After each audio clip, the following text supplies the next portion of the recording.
Hello, nerds, and welcome to the Engadget podcast, episode 18. We both go down together. That's not depressing at all. I think it's super happy. It's all the right. happiest. I am your host, Terrence O'Brien. I am joined this week by Devindra Hardwar. Hello. Good morning, sir. And to my left is Dana Woolman, who is eating a bowl of dry Cheerios like a 5-year-old. Why not? Why not? Where did you get those Cheerios? The staff kitchen. The staff kitchen? Are those your Cheerios? I think No. Dana beat up a Huffington Post employee and just stole their cereal. I just Yeah. stuck my hand right in there. Yeah. Yeah. You basically go scrounging for food in this For office, carbs right? specifically. Yeah. If You there are carbs, I will sniff them out. I will put my hands on them, and I will take them. Okay. Awesome. I will take the crumbs too. Dana is chief carbohydrate scavenger. I don't in the get fed at office. home. Is that what happens? Nobody feeds you? Bagel Queen, Mm-hmm. Dana Woolman. You have been taking up cooking, though, recently. I'm very proud of you. Yeah. I've been following along and trying to feed you recipes. Mm-hmm. That's all you're going to say about that? I've been cooking things involving bread products and sugar. Maybe I'll cook veggies one day. One day. Well, I saw you made mac and cheese the other day. Mm-hmm. I will send you a tasty mac and cheese recipe that you can also try that incorporates vegetables. You hide broccoli by smothering it in cheese. Well, that sounds like something a 5-year-old would do. So Yeah, I think it's right up your alley. Okay. It's very tasty. My wife loves it very much. It's one of the ways I sneak vegetables into her diet as well. So listeners, I've been told, by the way, I'm not supposed to eat these Cheerios during the podcast. No, so we'll- I'm going to just put them here. We'll give you like one handful to make some crunchy sounds into the microphone just to get us I'm not going to started. subject people That to me makes for chewing. great audio. Yeah. Just crunching noises right in your mic. Lip smackingly good. You guys want to get down to it and get the Sure. show on the road? Let's start as we do every week with Flame Wars. For those of you who don't know, this is where we debate the biggest stories of the week.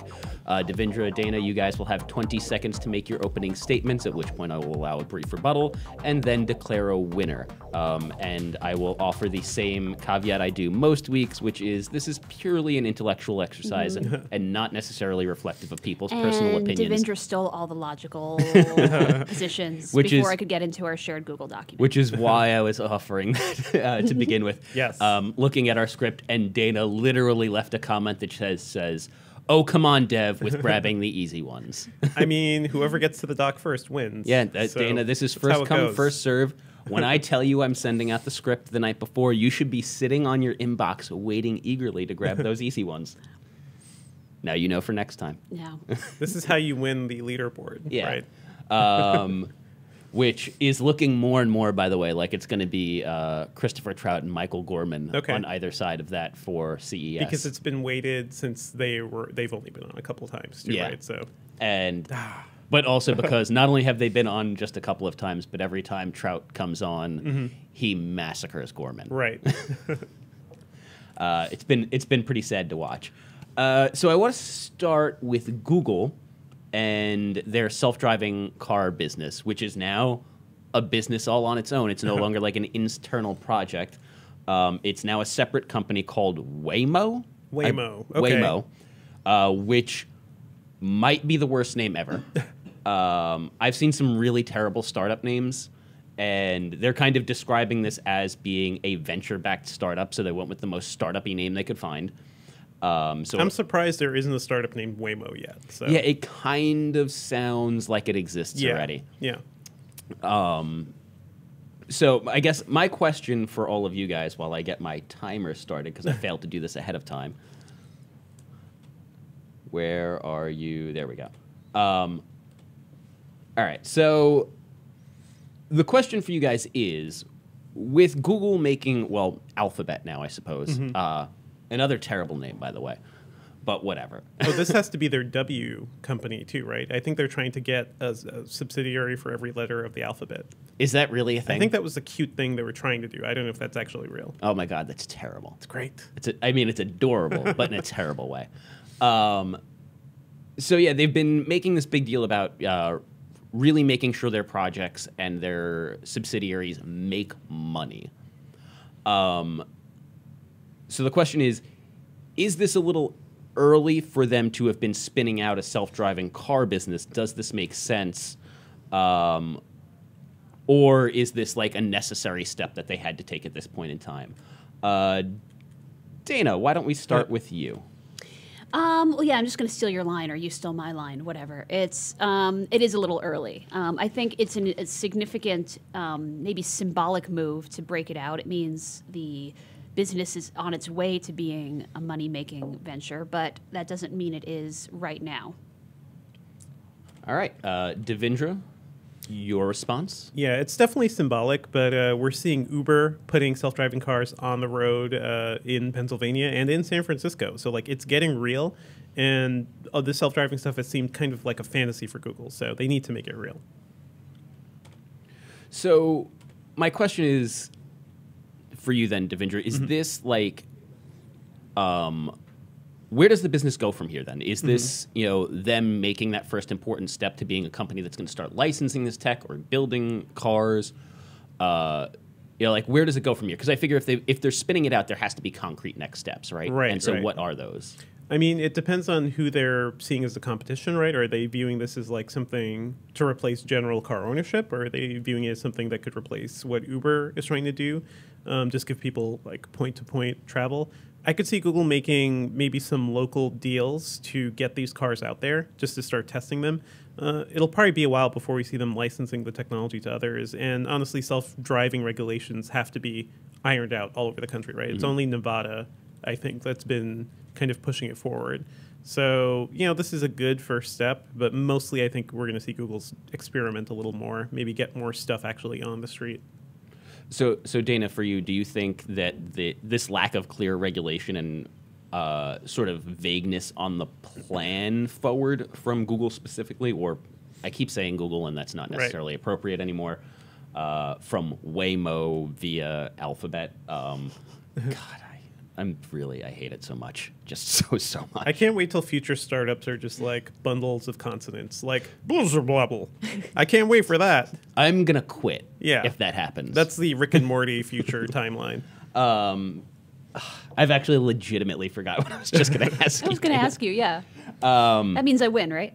Yeah, I don't know. I mean, do you think that this does have to happen at some point, though? Like the regulations? No, the breaking out of the self-driving thing into a separate company. Is this something that needs to happen at some point, or do you think that it should have just stayed under the Alphabet umbrella entirely? I think it does need to be broken out, and I think it's... look, I'm no expert on industrial organization, but it does seem to me that this is a very distinct business within the Alphabet family. It should eventually be its own company. I would have guessed the timing would have been more along when it was making money. But I think at some point or another it was going to be its own venture within Google. I don't think it could have always lived in the, under that sort of amorphous experimental projects umbrella. After a while, it's not an experiment. It's just a real concrete, specific thing that people are working on. Yeah. I guess the one unanswered question for me, and I think you made a allusion to it, is this amorphous experiment, and they've spun it out, but they haven't necessarily clarified what they're doing anymore. It still kind of seems like an amorphous experiment with like a terrible name now. Well, I mean, a couple of years ago, right, we saw the cute car, which is kind of the new thing, and that was the last, I think, major thing we saw from Google. So yeah, I wonder what the next steps are. I think people have talked about seeing them around Silicon Valley, just kind of driving around. But yeah, next steps are when can we get these cute cars in Brooklyn or something? I think for me, when I say that, Google has a reputation for doing such fantastical things sometimes. I mean, they do things with hot air balloons, right? Right. That so on the spectrum of googly things, with one end being just really experimental things that aren't necessarily practical or going to ever make money or be scaled. This actually is practical and fits into, I think, a larger landscape of where technology is going and what other companies are doing. This is a moonshot that's pretty down to earth, right? Yeah. Like we were all expecting flying cars in a Back to the Future 2, scenario or something, but That's just not dumb happening. and that'll never happen. And I don't want humans flying their own vehicles No. around. So, But we've got 'cause the humans are terrible. technology is there. I Yeah. think humans are coming around to the idea of self-driving cars, and regulators are coming around to the idea. Mm-hmm. So this has maybe where this once was experimental, it really is not Yeah. anymore. I mean, we've seen the tech every time we go to CES. The tech to enable self-driving in the car gets smaller and smaller and cheaper. So yeah, it seems inevitable within 5 years, to be a more regular thing in cars. One last question, which has no bearing on who wins or loses, just something that I don't know myself. But is this specifically just like the software part of the business, or does this include like some of the manufacturing and stuff that went into building their prototype? Do you know? Yeah, I don't know if they've said specifically, but I'd imagine it's everything because these cars are custom designed. I don't know why they'd keep that separate. But I'm more interested in knowing like what will Google do with these designs? Like, will this be something they can send to other car manufacturers and they'll make their own versions of it, or will there be Google Pod cars, something that they control and build, which has really been Tesla's. That's kind of worked in Tesla's interest, like being able to control the entire experience. I'm going to give this one to Dana, only just barely. It's and out of pity. I mean, I think Because we had to take your cereal. yeah, because we Well, took your Cheerios away. And I still have to argue over two other things today. I think, to be fair, it is something that probably does have to happen at some point. I just don't know if now is the time for it, especially when they don't seem to have a clear vision forward, or at least not one that they've shared with us. I don't think Google does anything sort of haphazardly necessarily. They do at a least lot of things at haphazardly, this though. scale. Come on. At Oh, this at this scale. scale, yeah. So I imagine they do have a plan. It's just not clear to me what that is Right, yet. right. And until it's clear what that plan is, it's hard to make the case that this was a necessary move. Let's move on to one that I have some very strong personal feelings about. Yes. Me too. This one Well- might get a little shouty, and I feel very bad for you, Dana. So yesterday morning, there was a little bit of a freak out on the internet, which I definitely personally took part in, over Evernote's new privacy rules, which basically says that by opting into their machine learning tools that help improve, search, suggestions, all that stuff in your notes, you're basically also giving them the right to allow certain employees to read your data. And understandably, a lot of people on the internet kind of freaked out about it. Yeah. Now, there are valid points to be made about the value of having somebody be able to look over the data and that sort of thing, and I will leave that to Dana because I don't know that you have very much else to work with here. In fact, I'm going to start with you again, Dana, who has to unfortunately argue that this is something that is not worth freaking out about. I'm going to take sort of a softened stance on that, which is that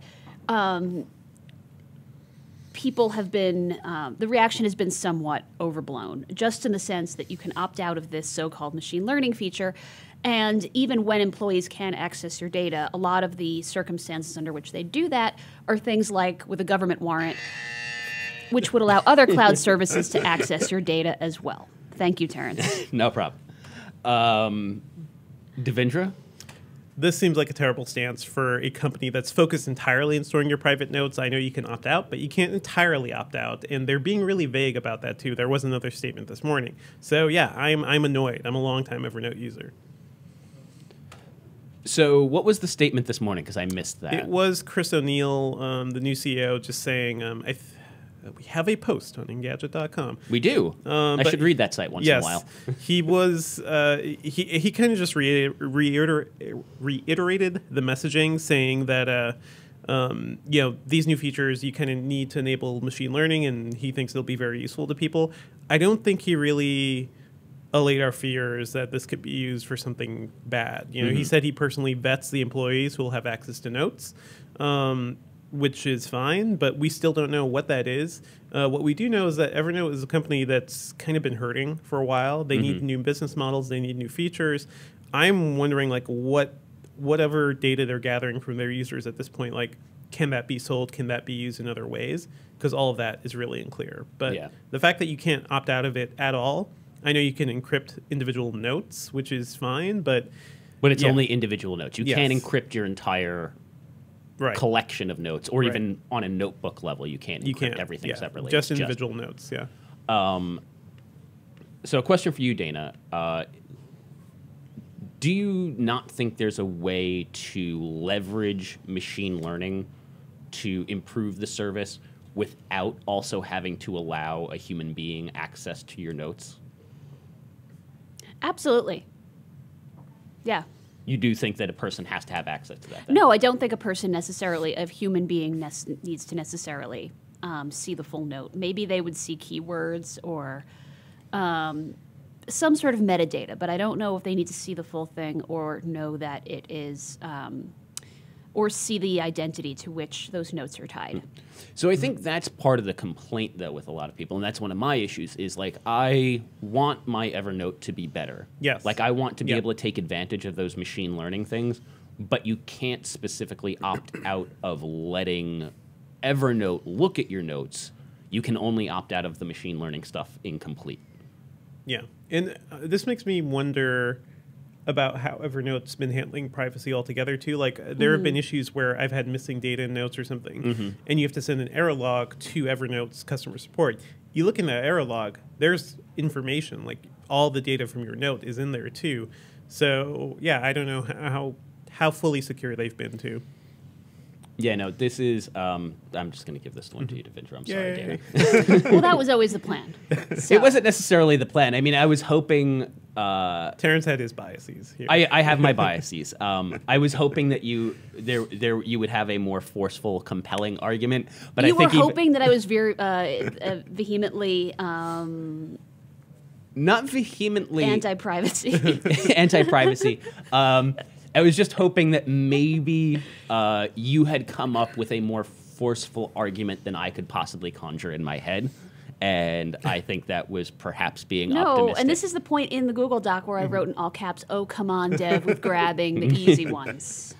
So, I mean, I think part of this, though, I feel like there's a really easy solution to at least some of it, which is let people opt out of the human part. Yeah. Like, you can separate the machine learning from the human checking. And I understand that, you know, you might get a lesser quality of service from it if you can't have a human guaranteeing that the quality of the data going in is formatted properly or whatever and good, and making sure that the outcomes are matching the way you want them to. But, like, I just straight up don't want other people looking at my notes. No, definitely. And it took a full day for the CEO to respond to these complaints. This thing, like, set fire on the internet yesterday. Like, they should have had an immediate, I wonder if one of the lessons here, I mean, I suspect that machine learning is sort of a buzzy phrase. It is. Sure. You know, we just the other week reviewed a phone that, where one of the things that makes this phone special is that it purports to use machine learning to predict what apps you're going to open and thereby makes the performance smoother. So I think it's a buzzy phrase, machine learning, and I wonder if Evernote was eager to impress people by saying, hey, we have machine learning for your notes. And I don't know if they predicted this backlash. I mean, was it worth it to them to announce that they had this buzzy feature if it meant that people would also get pissed off about and the thing that really kills me is that I talked to the CEO. There's an interview in Engadget from July, I think, and he said the number one priority for him was user trust. It's like, really, if that were really true, you wouldn't let this story just fester for a whole day without actually coming out and commenting and kind of making us feel better about what's happening. Yeah, they really just fucked up. Yep. I mean, I think there is this mentality, especially with companies making software products, to keep iterating. Yeah. But yeah, maybe iterated to this right now to the point where they actually rolled back some user trust. That's important. Yeah. That's a big deal. And they've kind of had ups and downs when it comes to user trust. There was a whole They've had people losing notes a couple years ago. They had to rebuild the whole platform from scratch. I've had issues with that personally. Yeah. Like I lost a lot of notes at some point. Yeah. At this point, I'm really looking hard at OneNote, finally. I don't know if I'm looking at OneNote. I might switch over to Google Keep. I use Notes in iOS and and Mac OS. That's cool.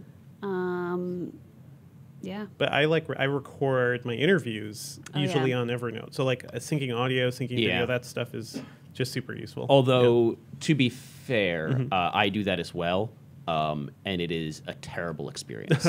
Yes. So if Evernote, in addition to trying to want to win my trust back, because legit, I'm a premium subscriber, have been for years. Yep, same. Probably about to lose my business. Earn my trust back, but also improve your audio recording features. But, Microsoft has shown once already this year it's good at swooping in and seizing opportunities where other companies are falling short. So maybe it can do that. I just don't like OneNote. Like, personally, Yes. I don't enjoy it as it's not a good thing. An app. Like, I'd much rather use Google Keep, which is not nearly as feature-rich, but at least is lightweight and functional. Yeah. Whereas Evernote's a little bloated. Yes. But it has all the functions I like, and I'm kind of used to it. I feel like OneNote is both bloated and a pain in the ass to use in a way that Evernote is not. I agree. I think they're getting better, but we'll see. Yeah. I need something more than Google Keep, I guess. It's, these note-taking apps are like my augmented cloud brain, because my memory isn't that great. I like to jot down notes whenever I go to meetings, so things like that I need. Well, as Dana discovered the other day, how insane my obsession with meticulously managing my Evernote goes. I started sharing with her recipes that I have stored in Evernote. Like, I have a very sizable, complex recipe book, which I tag by course of meal, ingredients, cuisine type. Okay. Like, so I know if I have mushrooms and spinach on hand in the refrigerator and I need to make a entree and I'm feeling like Middle Eastern cuisine, I can pull up a recipe that matches all of those things. You're a crazy person. Yes. Wow. Okay. So this is why it's hard for me to leave it. Why it's like such a personally bothersome thing. I get that. So yeah, fix your shit, Evernote. You want to move on to the last one, Dana? Yes, and I intend to win. You intend to win. So one of the other big stories this week was Amazon made its first drone delivery out in Cambridge, I believe, in the UK. It was something they've been working towards for a while, and this was the first time they'd actually successfully done it with a customer, as opposed to like just like weird dry runs that they do on like a test range or something. And people got really excited about it. But the question is, should we be excited about this? Or is this something that people are getting out ahead of themselves on, or even something that's potentially not actually good, if you think about it? Devendra, we're going to start with you. I think it looks cool, and I can understand why people are excited, but I am not, because logistically, how is this going to work in most places? In cities, unless you're in a really remote environment, this isn't something that can actually replace traditional shipping. Dana, your rebuttal? Well, so the question isn't whether this is a practical form of logistics. It's a question of, am I excited? And the answer is yes. I think it is pretty cool that you can hit order on you press the order button, and 13 minutes later, something shows up from the air on your doorstep. Do you have a doorstep, Dana? What is cool if not that? You came in under, but I just wanted to hit the buzzer. Yay. What doorstep? We don't have doorstep. It's My going to fire come to your escape. apartment window. Yeah. Well, so here's my question to you, Dana, is it still really worth getting excited about, though, if it's not practical? Like, if it's not, just because something's cool, does that make it worth getting excited about if you can't necessarily take advantage of it? Yes. Next question. Fair enough. Yeah. I mean, I almost wonder, I saw somebody tweeted this, was like, man, this is a really great timed announcement so that we're not looking at Amazon's labor practices when it comes to Christmas shipping, because like, I'm sure it's a madhouse now in their warehouses. And really, like, I'm thinking more and more about the human cost of what Amazon does. We just talked about the grocery store where people could just walk in. I think because of online shopping, our delivery people have become really important all of a sudden. And a lot of them have been doing, I've had like various amounts of good experience, but at least in New York and in a lot of other places, you need an actual human to get in the door and go through an elevator and bring it to your door. And beyond that, what is a drone going to do at an apartment building, or if you're not home? If it's just leaving a package outside, I don't know if that's necessarily cool. Well, so those are two good things, right? Drones will not prevent the eventual unionization of Amazon workers. So they can march toward a more fair, better future. And in the meantime, we can still marvel and say, isn't it cool what you can do with technology these days? I still have those moments where I say it's amazing what you can do. And this is one of those moments. I'm not saying the march of technology is always practical or good or beneficial or practical, but it's cool. It's exciting. I mean, to be fair, that is a fairly convincing argument. Like, it's pretty fucking cool. It's cool, except have you guys heard drones in your neighborhoods yet? Like, No. have you ever been sitting in the park and just reading, enjoying a book, and then you hear a buzz, just a slight buzz, and it gets louder and louder. It's a fucking drone just right in front of you, right ahead I of grew you. up in Brooklyn where people would set off firecrackers in the winter. Yes. And so I think there's all sorts of white noise I've acclimated myself to. Firecrackers, though, that's a different beast, to be fair. Like, It's a short firecrackers is like sound. just like, even if you set off like a full mat of them, it goes off for It's 15 a really seconds short and it's thing. done and it's loud. Whereas a drone goes on forever. It's an incessant buzzing, and I guess I'm also not looking forward to that future air pollution, to like that sort of noise pollution moving forward. It's the sound of a drone. I don't think you're going to see that future. I think you're just going to read about it occasionally. You're going to be like, hot damn, 13 minutes. It's amazing what you can do with technology these days. Yeah. Because that is probably not coming to New York City, to be clear. Yeah. Like, it's very doubtful that you're going to be able to pull off like drone delivery down the streets of Manhattan. I'm excited for drone deliveries when it comes to things like in remote areas, and maybe not from Amazon, like relief packages, like things in war-torn areas. That's where we'll need this. I'm more excited for that, I guess.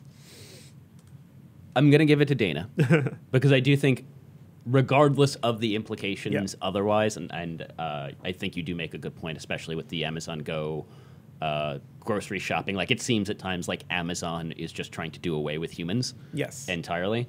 It's a proof of concept. Like, you're more likely to see a drone delivery on Sesame Street. Yeah. And then it's a special delivery for excited Muppets, and that sounds good. Well, I mean, I think, honestly, one of the things that pushes me over into the being worth being excited about is the point you just made, which is that, the ability to bring this stuff into like areas of need, remote areas, disasters, war-torn regions, stuff like that. That's the thing that makes it truly exciting. Yeah. That's the stuff that I think where it's going to be the most important and get the most use. Yeah. But it's hard to get people to throw money at a thing that doesn't impact them like directly as a consumer and excite them. And so I don't think you're going to see Amazon delivery drones in New York City. You might see them, out in like the countryside in England, but like it's not coming to major cities. But it is the sort of thing that generates a lot of press, gets a lot of excitement. It's going to get other people probably investing in that area.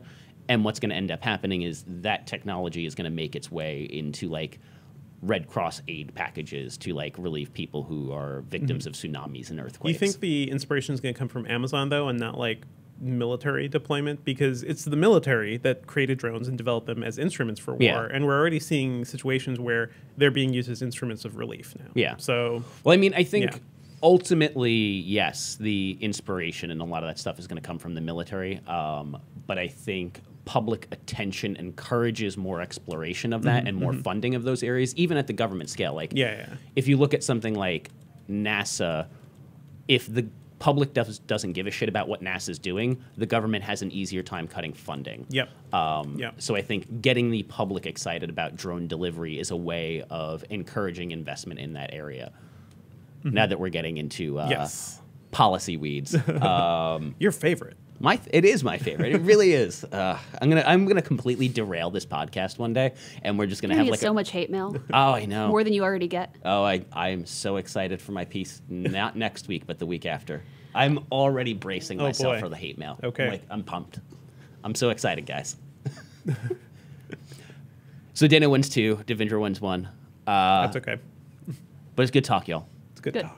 Let's move on to group chat, though, and our big topic for the week, and the inspiration for the title of this episode. So, guys, Yahoo's a fucking mess, huh? That's something we can all agree on. Sure.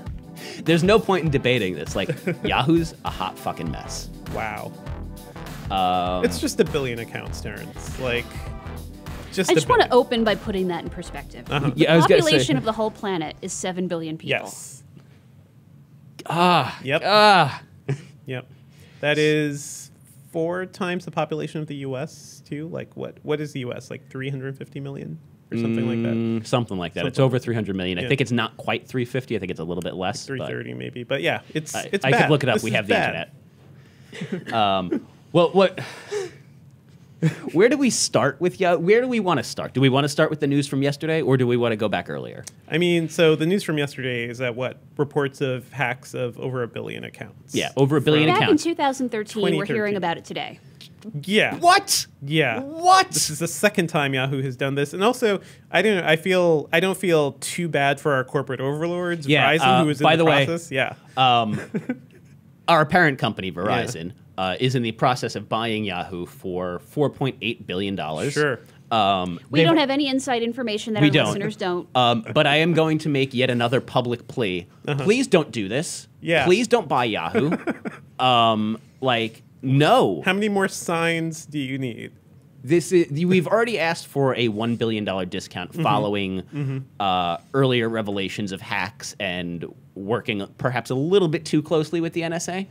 I don't know what kind of further discount you ask for after this one. Sure. God damn it. I'm at a loss for words. The hacker fire sale.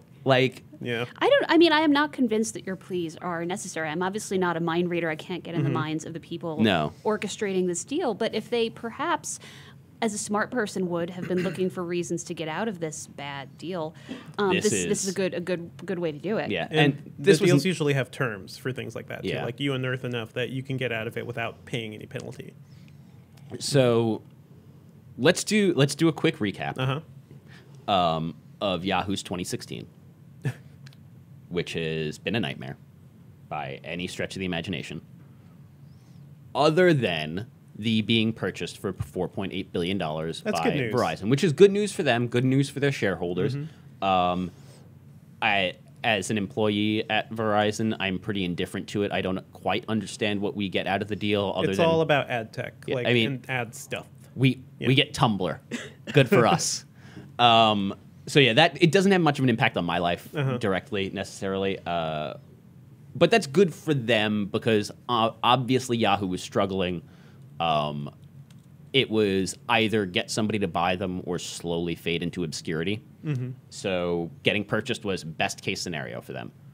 And then earlier this year, they revealed that over 500 million accounts had been compromised in a hack in 2014. Some reports, although I'm wondering if these things are getting conflated now, from a former exec who spoke to the press anonymously, said that number is probably actually more than twice that. Okay. They do say they are distinct events. So. Yeah. Well, I'm wondering if that executive was conflating the two in the earlier. But either way, at least 500 million hacked in 2014, which they only revealed this year. So 2 years of your personal data being exposed and compromised before Yahoo said a goddamn word about it. Then yesterday they revealed that over 1 billion accounts had been compromised in a separate incident in 2013. So 3 years since your information, account data, passwords, your fucking passwords were compromised before they said a goddamn word about it. Yep. It's done. And then there's the NSA thing. Yep. So I just looked it up, by the way, ironically on Google, not Yahoo. Who Yahoos? I looked up Marissa Mayer's start date. It was actually in 2012, which means both of these hacks are We're on her watch. And this is her legacy now. Yep. Marissa Mayer. Marissa Mayer's legacy at Yahoo, and I don't say this to, besmirch her personally. I don't know her. I'm sure she's a very nice lady. But Yahoo, her legacy at Yahoo is going to be, I don't give a shit about security. Right. I don't give a shit about privacy, and fuck my users. Yeah, That's I don't care about my users. Which isn't where we thought she was going when she started, because her No. focus initially was on polishing Yahoo's various products, many of which Yeah. were long in the tooth when she started. No one's going to remember that now. People are going to remember her not for the work done on mail or weather while she was there, but this is it. This is her legacy. I mean, she was known as a product person. She kind of helped polish Google search and a bunch of things when she was at Google. I remember just saying, like, when she had started, it was kind of a win-win situation for her, right? Because if she fixed Yahoo, she'd look like a genius. If she didn't, then I don't think anybody would have really blamed her because Yahoo was such a mess. But this is such a scenario that I don't think nobody saw this coming. And this is direct blame. Like, you can't not blame her for everything that just happened here. There's been tons of internal reports, basically, sort of leaking out from people since earlier this year, since the first hack was revealed. And by the way, this is not the only time Yahoo was hacked on her watch. There are other smaller hacks that you can go back and look at as well. These are just the two biggest, and they sat on them for years and didn't tell anybody. So this is a hypothetical question. What if Yahoo doesn't get acquired by Verizon? What if Yahoo is left by itself as a standalone company and needs to survive somehow? Would Marissa Mayer stepping down be a good first step in terms of Yahoo rebuilding or regaining trust? I think the board, would I don't see how there's any choice but to. I mean, she's got to be gone regardless. And I mean, the only way for her to save face is for her to resign too. Like, she can't wait for the board to push her out. So if she waits for the board to push her out, it's the sort of thing that will probably tank her career to a certain extent. Which is a shame, because she was, I think, one of the most interesting executives for and was a rising star. She was a rising star. Like, she was really rising fast at Google. As we are recording this, there's a Bloomberg story that's saying Verizon is exploring a lower price or even exit from the Yahoo deal. So exit. Let's see. Exit. Let's see. I mean, look, we work for AOL, who is another aging, admittedly sort of washed up former internet giant in many ways. And so I at least, I'm sure you guys do to a certain extent, feel like a little bit of sympathy and a little bit of empathy for Yahoo. Like, you used to be this big thing, and now you're struggling to adjust to the new realities of the internet, and you're trying to figure out ways to do that. And I have a fondness for them too. Like, AOL and Yahoo were my first gateways to the internet back in the 90s. Like, they were things I relied on, But now it's time for it to die. Or for something to change. Like, and I don't know, like, action items moving forward. I wouldn't trust any account information on Yahoo. I would move away from Yahoo services pretty quickly. I feel really bad for Flickr, which is like one of the few remaining great Yahoo services, which has kind of died recently too. Like, they just haven't done much with it. But yeah, I don't know what else there is. There's Tumblr, which is I mean, it still has its audience. It still has its fairly popular amongst its users. But at this point, it's a pretty insular community, I'd say. They're in for good, but it's not necessarily attracting a whole bunch of new young users. You seemed like you were going to say something, Dana. I did. I mean, I'm musing on the fact that Tim Armstrong, AOL's CEO, our CEO, has described our company as a house of brands. And he said it publicly, which is why I feel I can repeat that here. Yeah. Do you want to acquire these brands? I hope not. Not even bad. I mean, to your point, Flickr. I really liked Flickr. Yeah, a lot of people used to. It's not a thing I use anymore. I think Yahoo should have known that this kind of security breach ruins a brand, even an otherwise good one. Like, it would have been hard to survive a hack of this scale, even if you were upfront about it. But the fact that you sat on it for 3 years and didn't say anything to people, that's unfucking forgivable. This comes back to what we were talking about with Evernote earlier. A brand is more in a way than just the product. Yeah. And I think you do have these companies learning that the hard way. Yahoo is learning that the hard way, and maybe Evernote just learned that the hard way. It is more than just the actual service and product and user interface. I mean, it absolutely is. I wonder why companies have to learn that, though. Like, I feel like that's a pretty obvious thing. Like, people aren't loyal to brands just because they like the product. Look at Apple. Apple has an incredible amount of user loyalty, and they do make very good products. But they also make some crap products. They also make some questionable decisions, even from a PR perspective, I think. But they've built a brand that people care about and feel personally invested in beyond just, I like my MacBook. They feel that somehow the brand represents them and their ideal version of themselves, what they aspire to be. And you can't attract users and you can't get people locked into your ecosystem and your platform if your users don't trust you because you don't know how to deal with their data and their information, which they understandably are very protective of. I mean, I want to really explicitly talk about one specific thing here because I think it's something it feels obvious, but I haven't seen it explicitly stated. And I'm sorry for the people who might be offended by what I'm about to say, but people are dumb, right? Users are dumb. I used to work in IT. I can confirm. I used to work in IT too. I have legitimately had to go over and plug somebody's monitor in before because they couldn't figure out why their computer was working. Users in general are dumb. And I don't mean that in an insulting way. It's just the way it is. Like people who are not professionally thinking about the way they use technology do it haphazardly often. And this is especially true, I think, of people who did not grow up with it, people who are older. They're more careless with the way they use technology just because they're not as knowledgeable about it. Although I'm seeing similar reports about younger generation folks too, because they're careless. They're careless. They didn't have to think about their relationship with it. It's just been there. So, and I think it's important to point out that a lot of Yahoo's users are on the older side. So, in 2013, over 1 billion passwords were compromised. 1 billion passwords.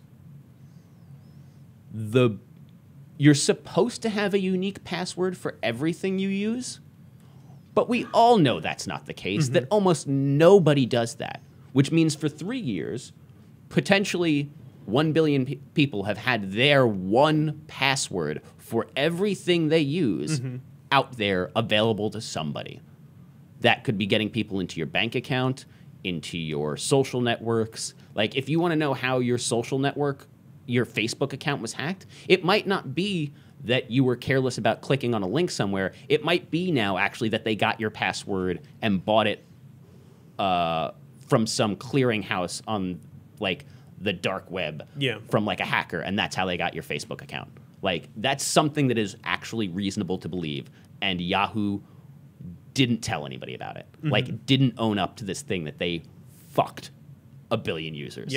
And to be clear, like, the passwords they received are hashed passwords, so they're like, you know, they're kind of encrypted a little, or like they're protected in a way. But that's something, depending on the type of hashing that's used, that's something hackers can also break pretty easily. So it's not like they can just read all the passwords, but it's still pretty freaking bad. Yeah, it's my computer just whatever. It doesn't matter.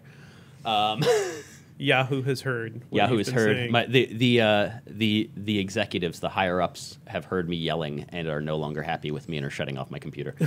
I mean, it's just, I'm literally like at a loss for words for a lot of it. Like, it's so bad. It's pretty bad, and I think the real thing you got to think about once you're done freaking out about it is like, if you still need to use a Yahoo thing, change the password to something utterly unique from what you're doing. If you've used that Yahoo password in anything else, change that immediately. And I would say invest in a really good password manager. LastPass is now completely free and easy to use. So I'm a LastPass user and a big fan. You should, by the way, I know this sounds like a pain in the ass, but you should have completely unique passwords for everything. You should, yeah. Do either of you guys actually do that? There are definitely some, like, there are some garbage sites where I'm sharing a bad password, but I don't care about those. I don't have completely unique passwords, but there are some unique ones. In Yeah. there. There's some. And I like phrases. I like password phrases because that's a good thing. 'Cause I use two-factor authentication. two-factor is key. whenever Always it's use offered. two-factor. Yeah. Yeah. Change your passwords relatively often. Yeah. Like once a year at least, you should probably be updating your passwords. Mm-hmm. That's actually something that's on my to-do list and has been for like 3 months. Yes. Which I'm bad. I am bad at that part of it. And I have to say, like, two-factor sounds annoying, and it sort of is to have to deal with something like that whenever you're trying to log in, but Just do it. you need to do Yeah. it. You need to do it. And maybe just because I'm a little bit of a public personality, every day, just Facebook login attempts, Twitter login attempts. Like, I'm just seeing the people trying to get into me. Really? Whenever I tweet something a little, I don't know, a little anti-Trump, or whenever I write something. Devendra, that is yeah. bizarre. I've never had that. I've Oh. never had a strange Facebook or Twitter Oh. login attempt. Yeah, I've never Okay. had it on. I've never had it on Facebook and Twitter. I've had it on my Gmail, and I've had it weirdly enough on my Steam account. Every time. Steam used to be really, yeah. Oh, huh. Yeah. No, that had a thing. all the login alerts are me logging in from a new review laptop. Yeah. It's whenever, so I see a lot of requests of like, oh, password request sent or something. It's like, oh, okay, somebody is trying to break their way into my account right now. So you may see those. Like, you may see those things eventually. Yeah. I don't know. It's very weird. People like me. Yeah. People don't like me. People want to hack me. But yeah, you should, if you can, though, just to get us back Yep. on like the practical ways to do this. You should have a unique password for everything. It is a pain in the ass, but if you have a password manager, it makes things a little bit easier. My suggestion would be to like develop a really simple algorithm for developing passwords. Like choose a core password. This is essentially what I do: is I choose a core password, whatever it happens to be.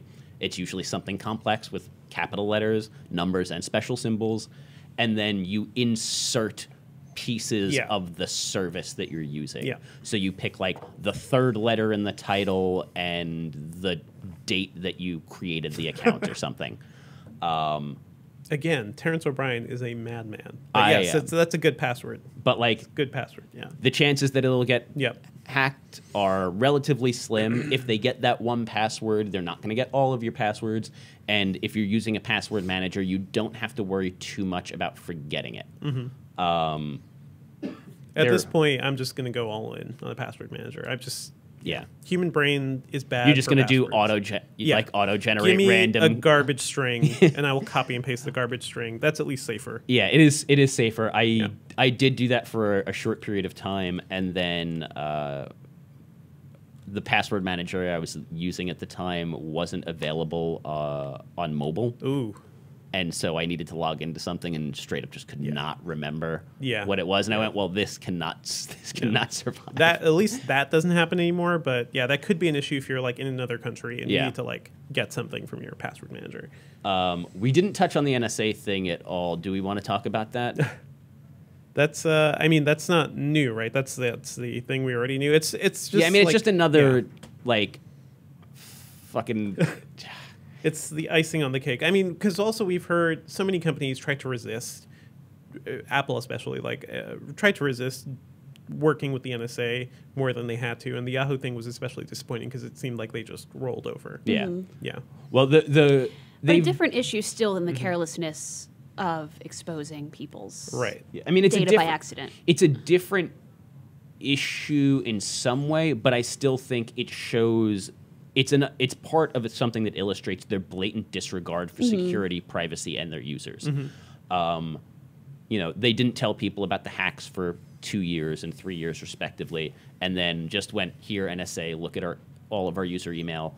And by some accounts built software for the NSA, basically, modified their own email scanning software to look for stuff that the NSA might want, like working perhaps a little bit too closely, not perhaps, working way too closely with them.